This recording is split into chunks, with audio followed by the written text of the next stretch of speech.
რა არის ესე იგი რელიგია? რელიგია არის საჭიროება, ადამიანის საჭიროება. რაღაც აკლია ადამიანს, როგორც რაღაც ვიტამინები რო აკლია და უნდა მიიღოს ეს ვიტამინები. განსხვავება ის არის, რომ ამ შემთხვევაში საჭიროება უფრო ყოვლისმომცველია. ღამეები რო არ ძინავს მაგალითად ადამიანს, დიდხანს ხო ვერ იქნება ჯამთელი. ესე იგი საჭიროებს რაღაცა უნდა მიიღოს, რაღაცა უნდა შეიცვალოს, რომ კარგად იყოს. საჭიროება, არსებითი საჭიროება. რისი საჭიროება აქვს? იმისი რომ აკლია, აწმყო. აწმყო აკლია. ეს აწმყო უნდა მიიღოს, საბოლოოდ რომ დაასრულოს ეს საჭიროება. ან სანამ მიიღებს, გააყუჩოს ეს საჭიროება. ეს ტკივილი, რომელიც გამოწვეულია საჭიროებით. მოკლედ, აწმყოს ნაკლებობა არის გამომწვევი საჭიროებისა სახელად რელიგია. ნუ აქ ზოგიერთებს გაერემებოდათ და ქართული გამოთქვა რო გამოვიყენოთ, გვეტყოდნენ ტოლი ნახე კოჭი გააგორეო. გულისხმობ ბატონ კანტს, იგივე ბატონ სარტრს, ჰაიდეგერს და სხვებს. ვინაიდან ესენი საჭიროებას საერთოდ არ აღიარებენ. არიან ისეთები, რომ აღიარებენ და გამაყუჩებელზე საუბრობენ.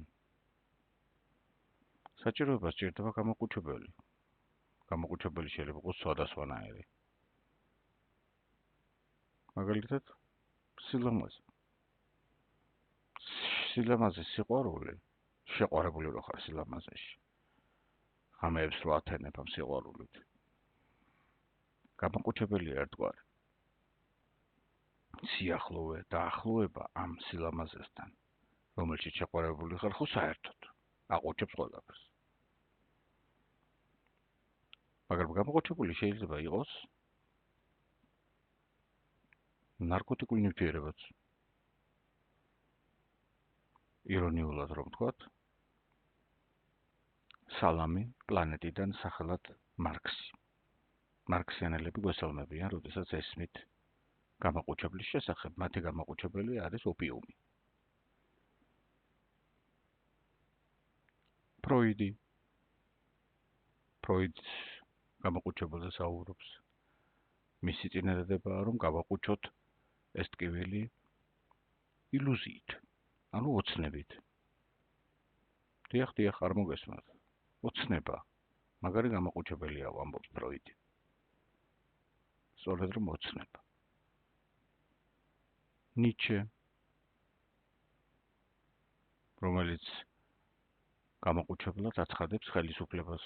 აი ხელისუფლება რო გაქვს და ჩაგრავ, სასწაულად აყუჩებსო.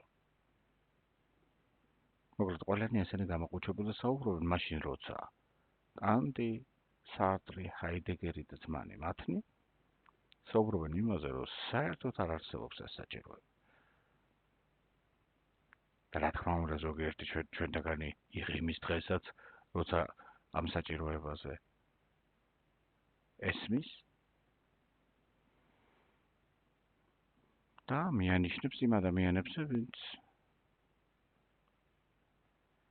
არ გრძნობს, ან ვერ გრძნობს ამ საჭიროებას. რა შეგვიძლია მათზე ვთქვათ? მათ შეგვიძლია ვთქვათ, რომ ეს არსებითი საჭიროება ეკუთვნის იმ საჭიროებებს, რომელიც შეიძლება აღზრდით ან სხვადასხვა გამაყუჩებლების გამოყენებით, რომლებიც წაღან ჩამოვთვალე, მაგალითად ოპიუმით ან ასე შემდეგ, ოცნებით ისე გააუჩო აღზრდის შედეგად, რომ ესენი ადამიანი ვეღარ გრძნობდეს ამ საჭიროებას.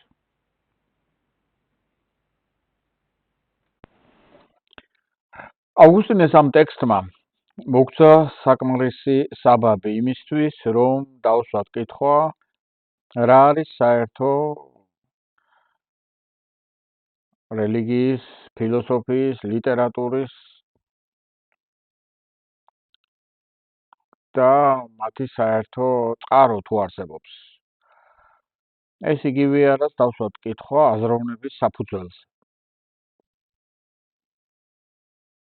თუ შევხედავთ რელიგიას და მოვინდომებთ მის განსაზღვრებას, უნდა ითქვას, რომ რელიგია არის პასუხი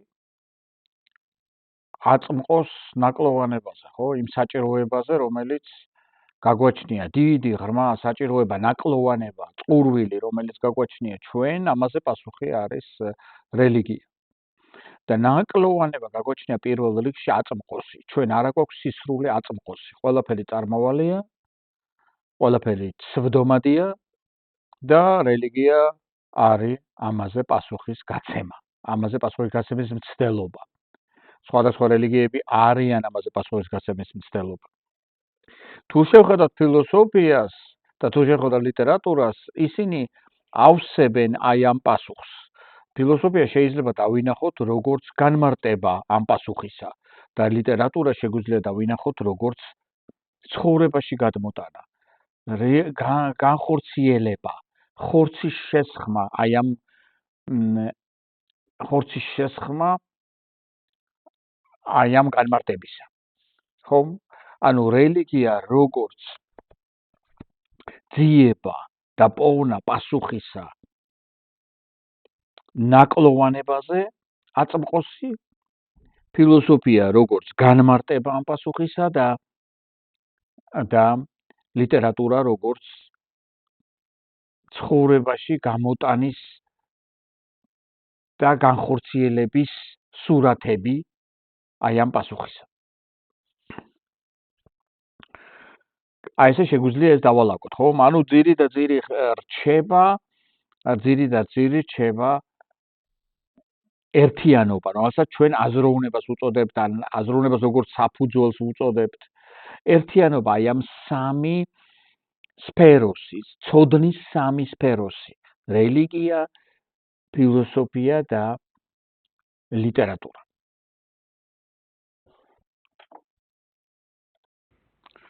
მოკლედ, არის ესე იგი საშუალებები არა რელიგიური, რომელიც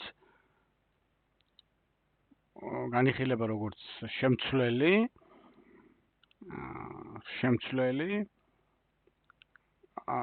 ნამდვილი საშუალების რელიგიის, ასე ვთქვათ, რათა იმუშაოს როგორც გამაყუჩებელმა და იმოქმედოს როგორც გამაყუჩებელმა. მაგრამ ძირი და ძირი არის ის, რაც განსაზღვრება ფაქტურად საზრისია რელიგიის, რომელიც ყველა რელიგიისთვის ძალაშია. რაც უკვე ვახსენებ და გავიმეორებ სახელმწიფო ის, რომ რელიგია იღებს სათავეს იქიდან, რომ ადამიანს აქვს ნაკლოვანება და ეს ნაკლოვანება აქვს მას აწმყოსი სისრულის აწმყოში. ესე იგი აწმყოს სისრულე შეგვიძლია დავარქვათ, ხო? ან და წმინდა აწმყო შეგვიძლია დავარქვათ. აბსოლუტური აწმყო შეგვიძლია დავარქვათ. მოკლედ, აწმყო აკლია ადამიანს. ის კარგი, შესანიშნავი და გამორჩეული, რაც შეიძლება ადამიანმა გაიცნოს ამ წუთის სოფელში ცხოვრების დროს, ისიც კი წარმავალია, ადამიანი ატყობს ამას, არაფერი არ ჩერდება, ადამიანს არ შეუძლია არაფერი შეინახოს და დატკბეს ამითი, ვინაიდან აკლია აწმყო. და აწმყოში არა მხოლოდ აკლია ის გაუფასურებული რაღაცეები, საგნები, რომელიც შეიძლება სრულყოფილად მას ქონდეს, არამედ რომ ქონდეს, ამას აბარადერე ფასი არა აქვს, იმიტომ რომ ამას ქონა არ ჩერდება. ყველაფერი არის ცვდომადი და ცვდომა არის მეტაფიზიკური ცნება. და აქედან მოდის იღებს სათავეს რელიგია. ყველა დიდი რელიგიები და პატარებიც გამომდინარეობენ იქიდან, რომ სთავაზობენ ადამიანს გამოსავალს, ვინაიდან ყველანი ხედავენ უწყიან და აღიარებენ, რომ ადამიანს აქვს ეს უღრმესი და დაუოკებელი საჭიროება სისრულის აწმყოში, ანუ აწმყოს სისრულის. ხო?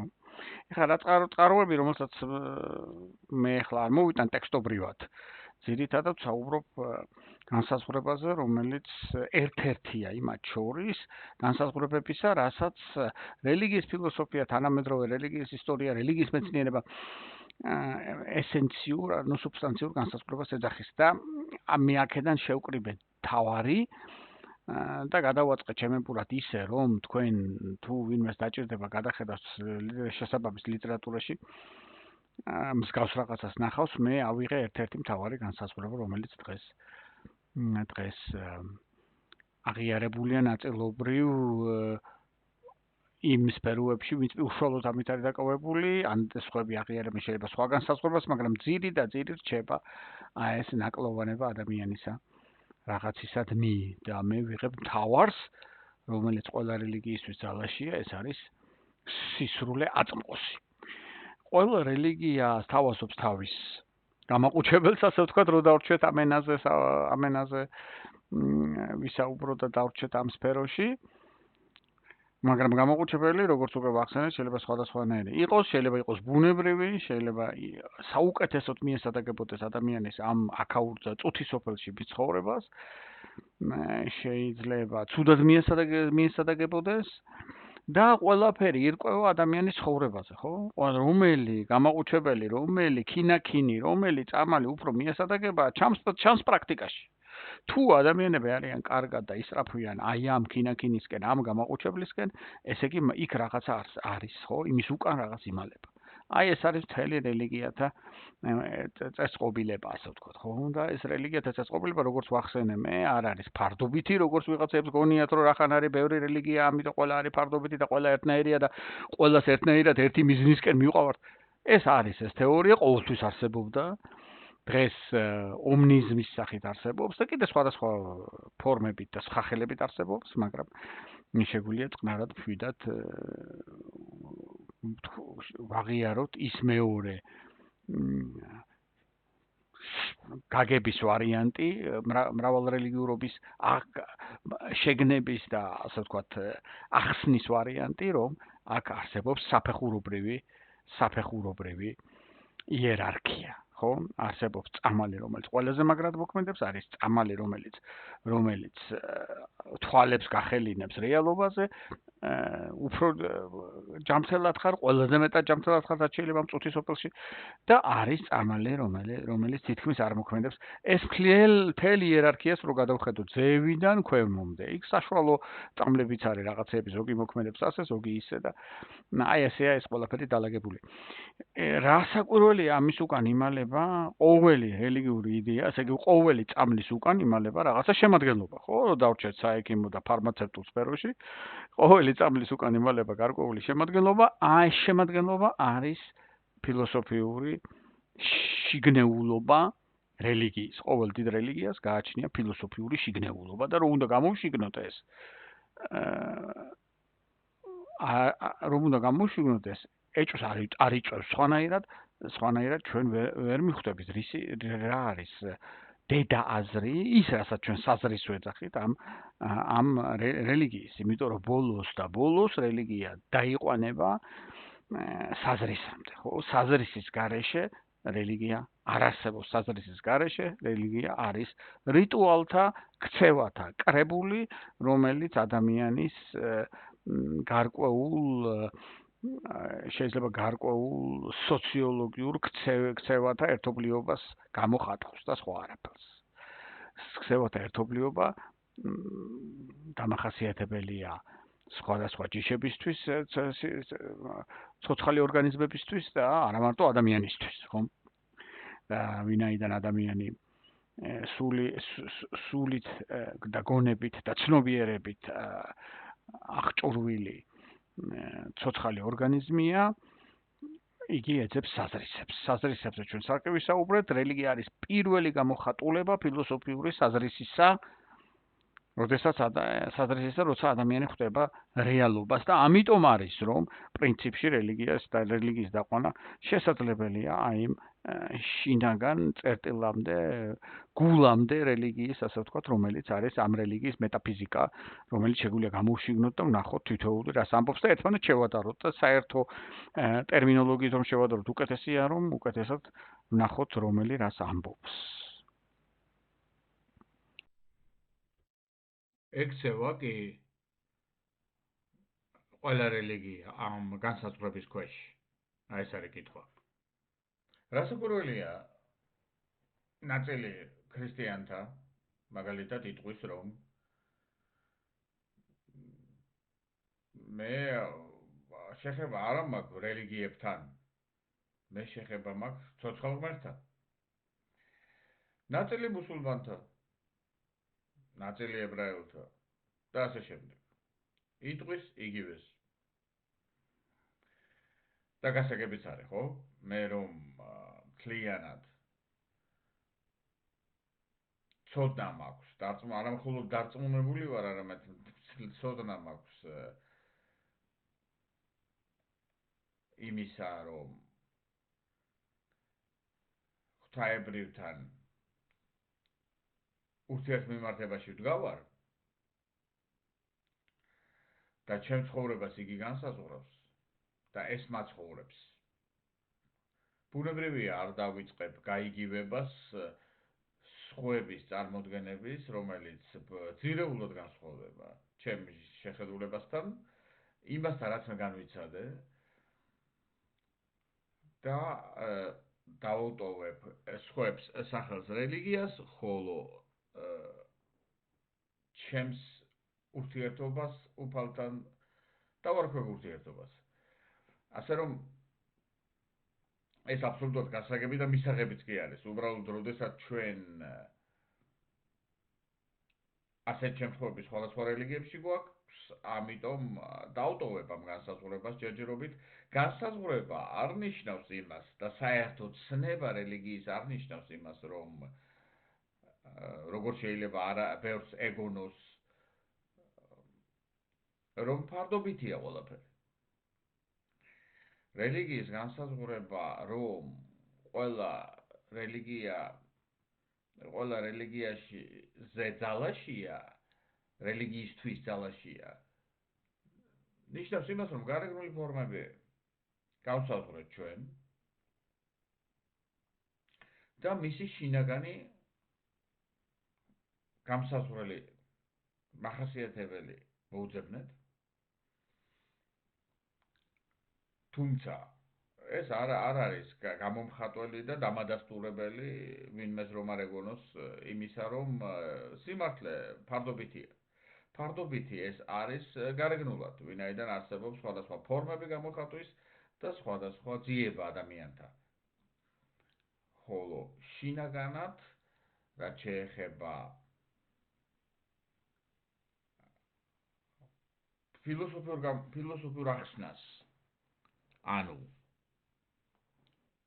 აზროვნებით ახსნას თითოეული რელიგიისა, რასაკვირველია მათი მიმართება სიმართლის და ჭეშმარიტებისადმი, თვითონ ამ ცნების განსაზღვრებას კი არ აკეთებს მათ ფარდობითს. ხო?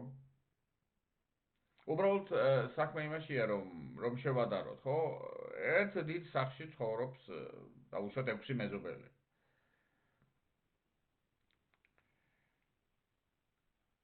ერთი მიდის სამსახურში ველოსიპედით დილაობით, მეორე მანქანით, მესამე შოუმფრენით, მეოთხე მოტოციკლეთით, მეხუთე ფეხით, მეექვსე საერთოდ სახლიდან მუშაობს. ყველას აქვს საჭიროება რაღაცა იმოქმედოს, რაღაცის საჭიროება აქვს. მაგრამ ყველა სხვადასხვანაირად ასრულებს ამას და არანაირი სურვილი მათ არ აქვს რაღაცა საერთოს მიაღწიონ და არც საჭიროება იმის არ არსებობს, რომ მეთოდი საერთო კონტენტ. ხო? ეს არის გზა მისასვლელი. თითქოს რომელიც გარეგნულად სხვადასხვაა და თითქოს ყველასთვის თავისია და ყველამ თვითონ აერჩია. სინამდვილეში ეს სინამდვილეში ეს სურათი ხატავს იმას, თუ როგორ მიდიან ისინი საკუთარი საჭიროების დასაკმაყოფილებლად და არაფერს ამბობს მათ სამსახურის არსზე. თუ რას აკეთებენ ისინი. და გამსაზღვრელი მათი ცხოვრებისა არის ის, თუ რას აკეთებენ. აქედან გამომდინარე, ფარდობითი არ არის თავარი, ანუ შინაარსი, იმისა, რასაც რელიგიები ეწოდება, იქ შეიძლება არსებობს და ალბათ არსებობს გარკვეული იერარქიაც, ფარდობითი არის გარეგნული ფორმები. მაშასე, არსებითი მახასიათებელი გავასახელეთ, უნდა ასევე ითქვას ფენომენოლოგიური მახასიათებელი, ეს არის გარეგნული ფორმა, რელიგიური აქტიურობის გამოხატვისა, რელიგიათმცოდნეებმა იციან ამის შესახებ, ფენომენოლოგიური განსაზღვრება რელიგიის, გვია ამას. აქ კონკრეტულად იგულისხმება სოციოლოგიური ფენომენი, ხო, დაუშვათ უბრალოდ იგულისხმება აი ეს კონკრეტული გამოხატულები ფორმები ლოცვის, საგნები, რომლებიც გამოიყენება, ხანდახან ჩაცმულობაც. და ასე შემდეგ.